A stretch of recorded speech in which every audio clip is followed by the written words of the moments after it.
Greetings and welcome to another edition of Caring About Seniors. I am your host, Adrienne Houghton. Now each week I sit down with Oasis Senior Advisors Jacksonville and we discuss all aspects of senior living. Today I am joined by David Stieglitz from Oasis and our guest is the world-renowned ophthalmologist, Dr. Aaron Gulani. Welcome, gentlemen. Thank you for having us. An absolute pleasure. Now we're going to talk about the common ailments that you see in seniors, and probably one of the most common that everyone knows about are cataracts. Absolutely. So seniors have the privilege that they are seniors, and the beauty with that is some age-related things that happen. Of course, glaucoma and retina issues like macular degeneration are also quite prevalent, but as you rightly said, cataract is the most reversible blindness in the world, and it happens to everybody who lives long enough.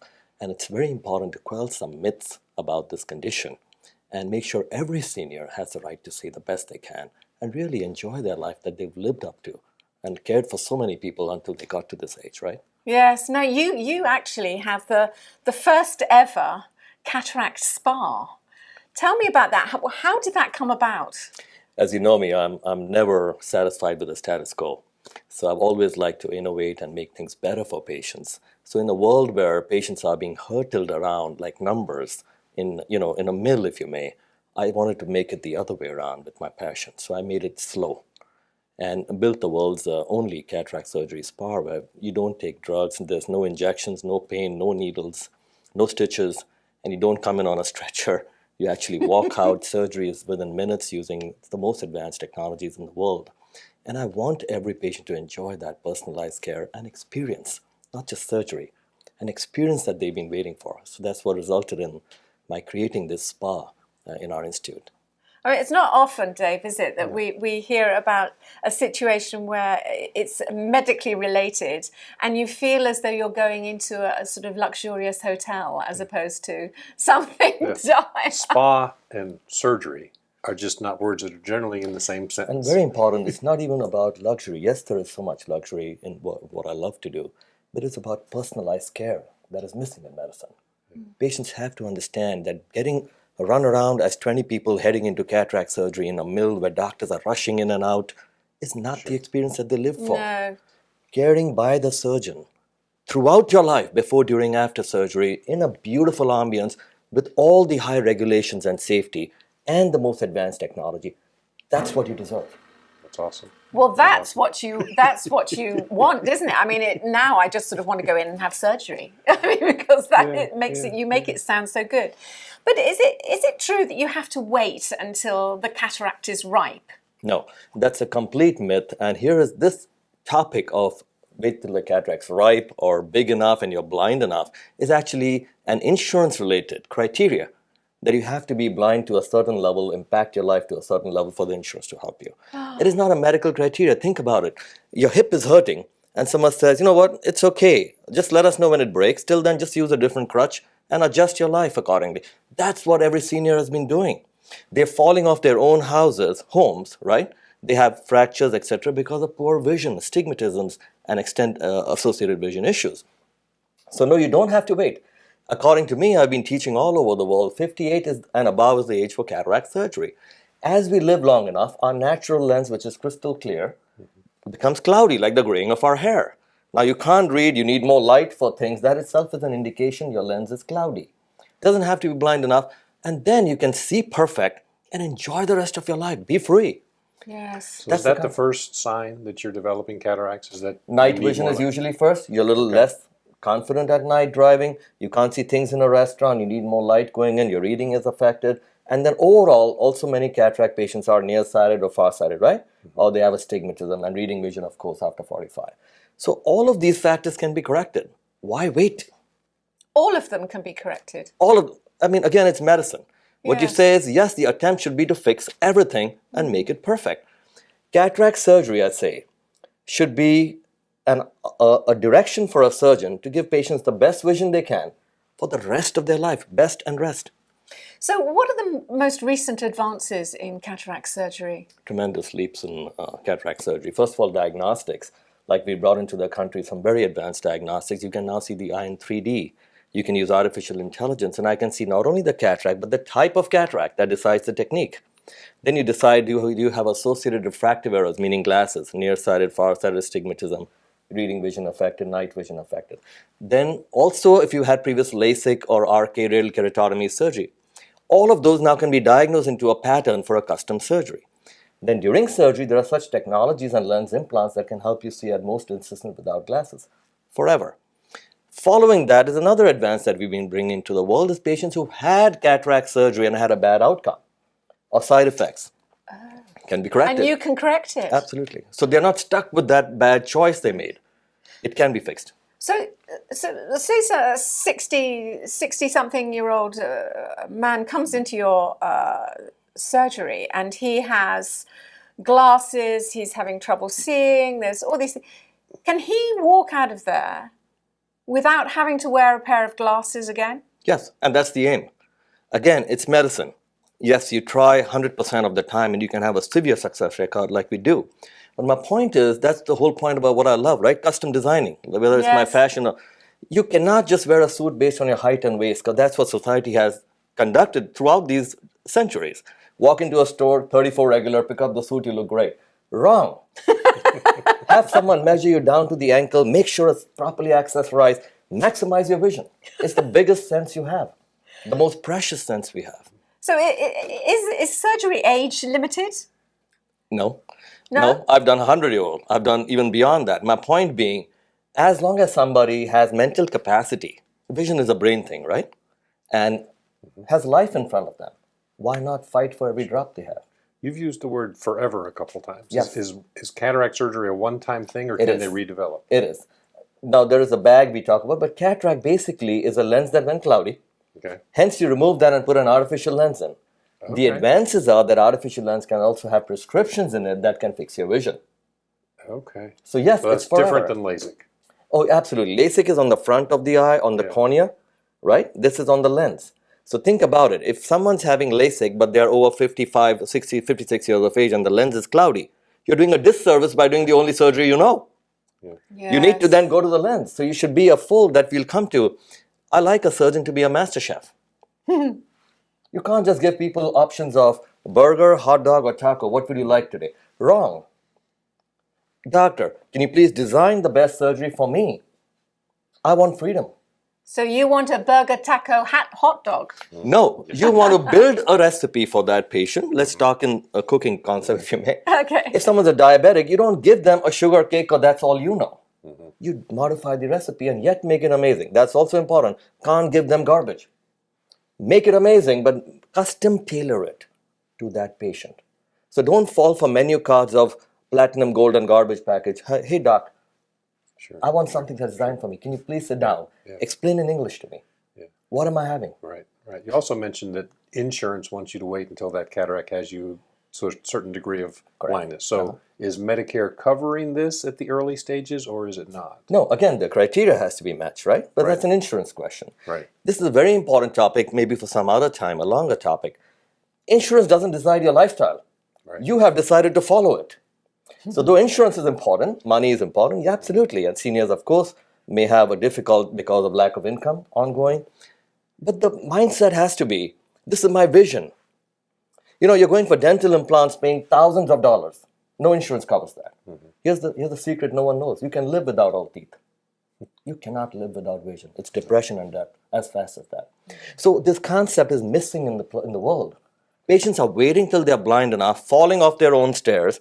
Correct? Now, you've mentioned that a couple of times. You've said that sometimes the falls that seniors have aren't due to the fact that they don't know their own house, because obviously they do. Yes. It's actually down to their vision that hasn't been addressed. And deteriorating ongoing. Yes. So that even though they knew there's a step, they now miscalculated it. So many a times it is vision, and I know that. Even people who've had cataract and they may be left with astigmatism or not fully corrected, that's even more dangerous because they think they're done, but they have a visual deficit. That's why I keep talking about this. The 5 things I want every seniors to remember. Okay. Just 5. Surgeon, surgeon, surgeon, surgeon, surgeon. Everything else is hype. A bad cook, no matter how good the cooking range, will still cook a bad meal. That's true. Yes. You need to pick the master chef. After that, relax. You can't do much after that. So your trust and impact has to be the first shot. Take your children with you if you have difficulty. Take your grandkids. They're very savvy. They can go online for you. Who is this doctor? Is this hype? Doctors calling themselves first in the city. That means nothing. Are you first in the world, first in the country? Below that, not important. You know, it's like getting to Publix to buy the first carton of milk. You didn't invent the milk. So these are things I want to break the myth. And the biggest, I see, right, over 80% of my practice is fixing complications, second opinion. Patients from all walks of life come from all over the country. The most common laments they have are the same. It's very surprising, but the same. They did not open their eyes before surgery. They fell for advertising. They fell for some discount deal. They fell for some gimmick. They saw that there were 30 other patients having cataract surgery that day, but they felt, no, I'm fine. That's not fine. You are now a number. You cannot expect customized care. Where is your surgeon, by the way? Didn't see him until surgery. What is going to happen after surgery? What technology was chosen for me? So patients need to be a little more savvy, and they just have to research up to the first part. Once you select your surgeon and you've done your investigation, sit back. He's human, but he'll fight for you. So, I mean, I can't believe that the time's gone so quickly, but we have got a lot of information in there. Is there anything else that you'd like the audience to know that you think we haven't covered? I mean, lots on this so topic, much. because I feel for Yes. seniors, because like I said, they've done so much for the world and now it's their time. I just want them to be empowered. Sit down with the surgeon, no one else. Sit down, ask questions, make sure what they're suggesting is right for you. Investigate, have your children, grandchildren also follow through. Show up, feel the trust, look for track record, look for commitment, look for reputation, look past advertising nonsense and reviews, look at reality, and then shake hands and go, Doc, I trust you. Do your best.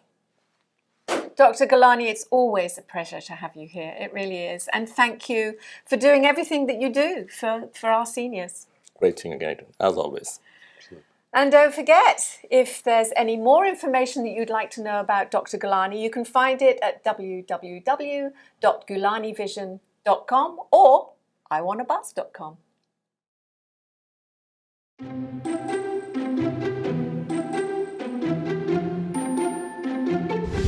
Absolutely, and this is an area that many of our veterans don't know about, but is so critical, especially with so many here in town. So, for our veterans, the VA will actually help pay for assisted living. The basic requirements are you had to have at least 90 consecutive days of active duty during a declared war period. You didn't have to serve in theater. You could have been in Europe during Vietnam, but you had to have 90 consecutive days of active duty, and one of those had to correspond with a declared war period. That's your service requirement. Then you have to have a medical need for assisted living, and that's as simple as the doctor says you're a fall risk, and he wants you to use a cane or a walker. That alone can get you the medical need. And then the cost of the assisted living has to exceed your gross monthly income. That's not hard to do. And then you can't have more than $127,000 in liquid assets outside of a trust. The house doesn't count, and things that are protected in a trust don't count. So if you meet all those requirements, for a single veteran, the VA will chip in $1,900 a month toward the cost of assisted living. It's a significant benefit. For a married veteran, it's almost $2,300 a month. And the portion that really doesn't know about this benefit, the surviving spouses of our deceased veterans, the VA will chip in almost $1,250 a month for that. It's a difference maker and really can get some people that were in a very difficult situation into a safe one.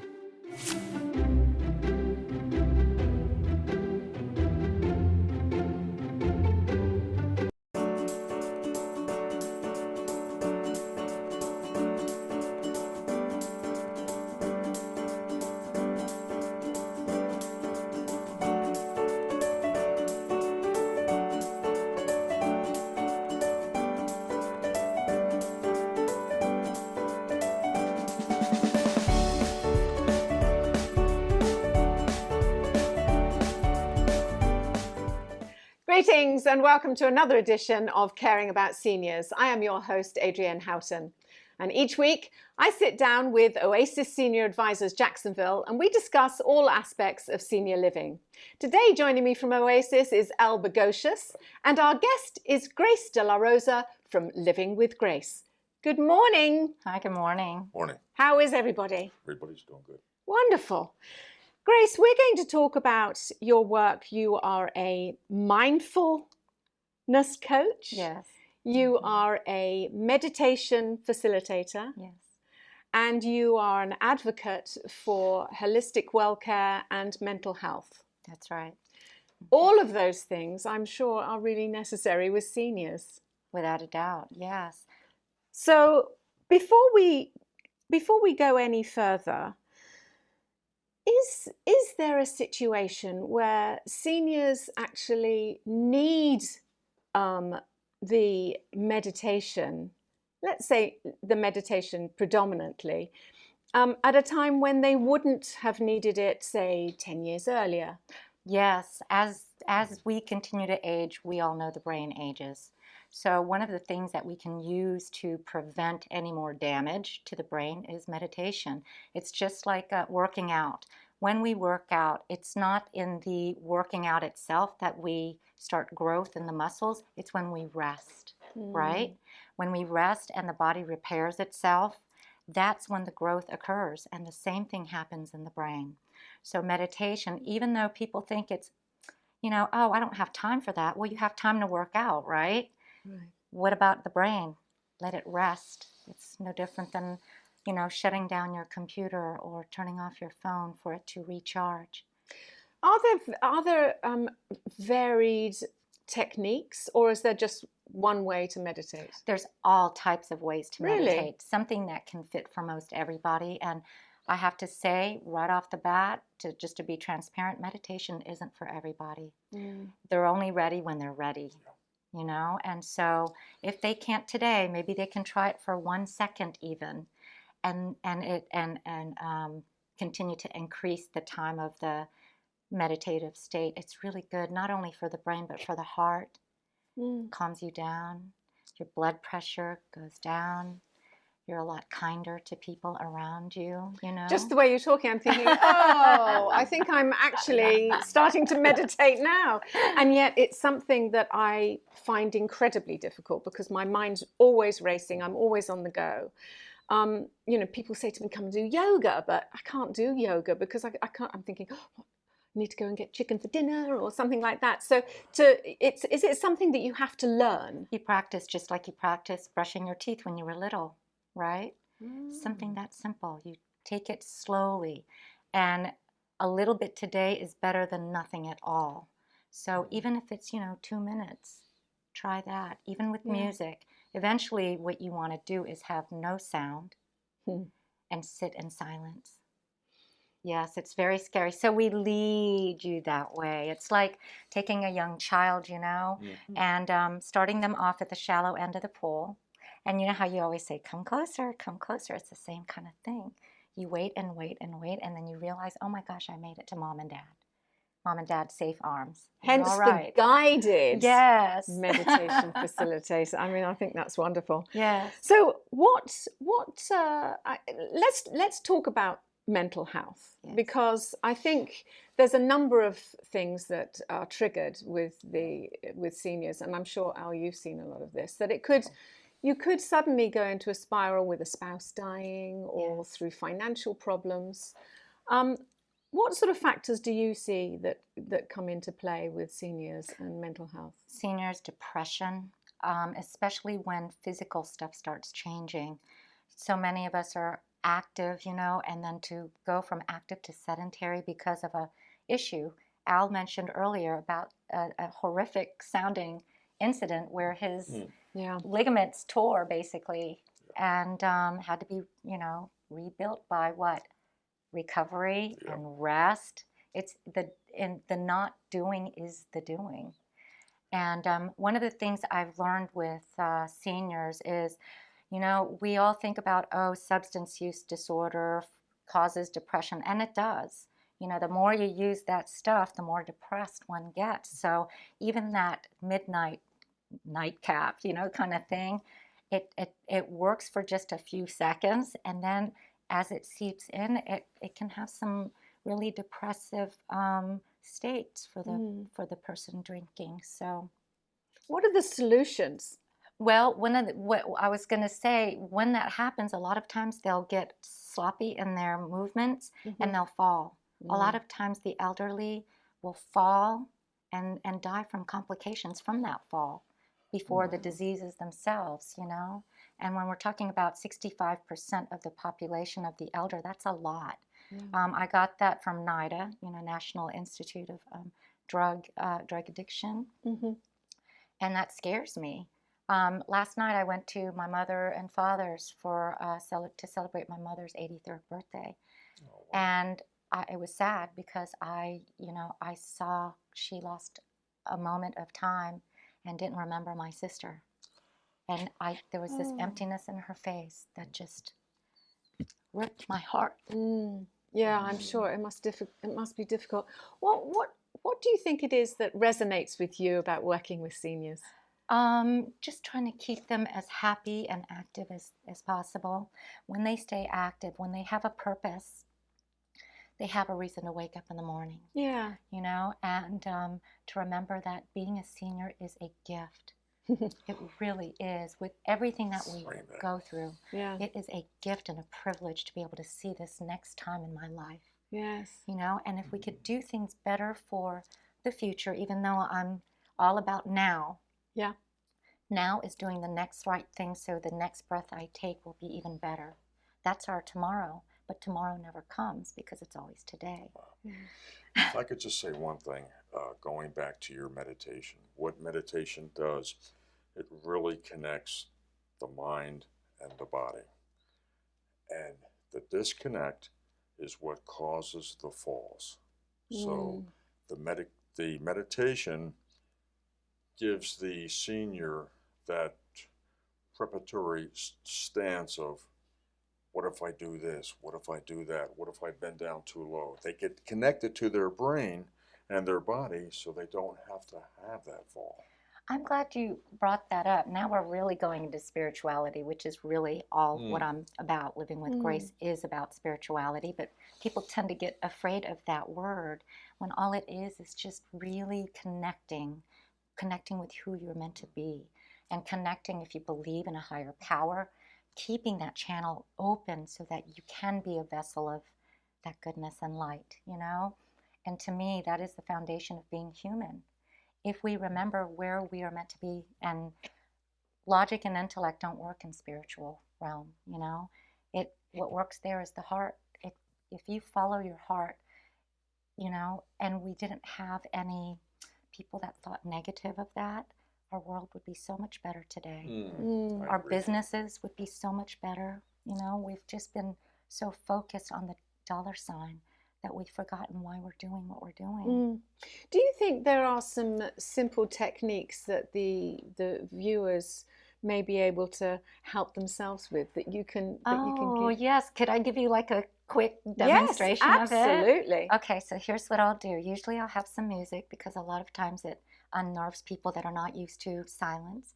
So what I'll do, I'll guide you. So what I want you to do is, since we're on stools, just make sure that your knees don't ever pass your toes. Okay, so it should be like at a 90-degree angle. And then what I'd like for you to do is make sure your lower back is straight. And if you imagine your head reaching up to the ceiling and lifting those vertebrae up into a very nice alignment. And then I'd ask you to roll your shoulders up to your ears and tense it up just a few moments. And then slowly roll it back and then just let it drop. That puts you in a really nice neutral position, and then gently close your eyes. Breathing in through your nostrils and exhaling through slightly parted lips.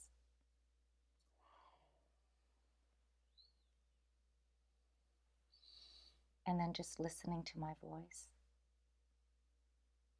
and the silence, the buzzing in the air.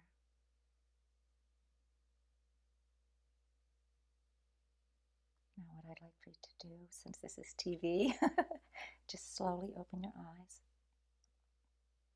and just notice how brighter the colors are going through your audio field. Visual field. I meditated for a little bit.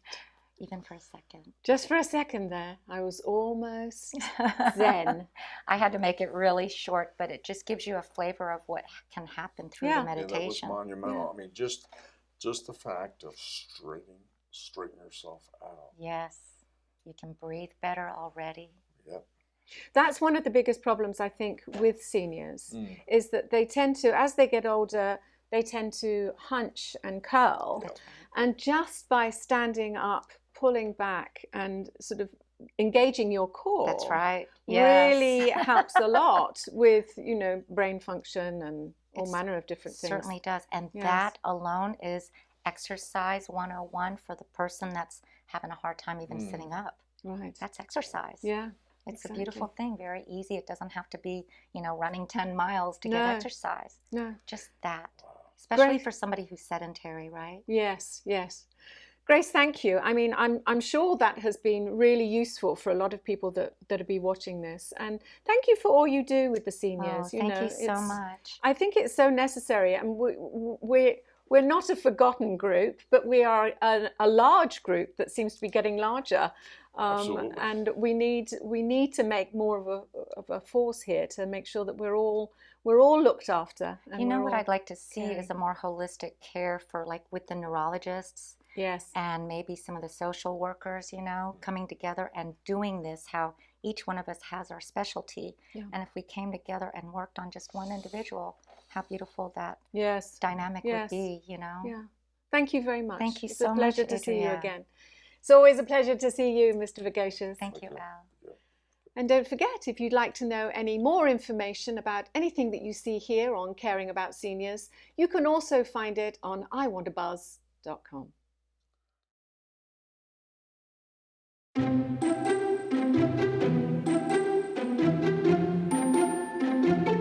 We are local. We are your local experts in senior housing. We have taken the time to personally set foot in just about every licensed senior community in Northeast Florida. And not just, be there, but also pay attention to, is the same staff there, or are they having turnover? Are the residents smiling? Are they happy? Are they interacting with the staff? And what is the culture? What is the personality? There's a lot of intangibles that we pick up on and remember when it's time to match a client with the right community. The intangibles are as important as the tangibles. And I think that sets us apart in that intimate personal knowledge of the communities in Northeast Florida.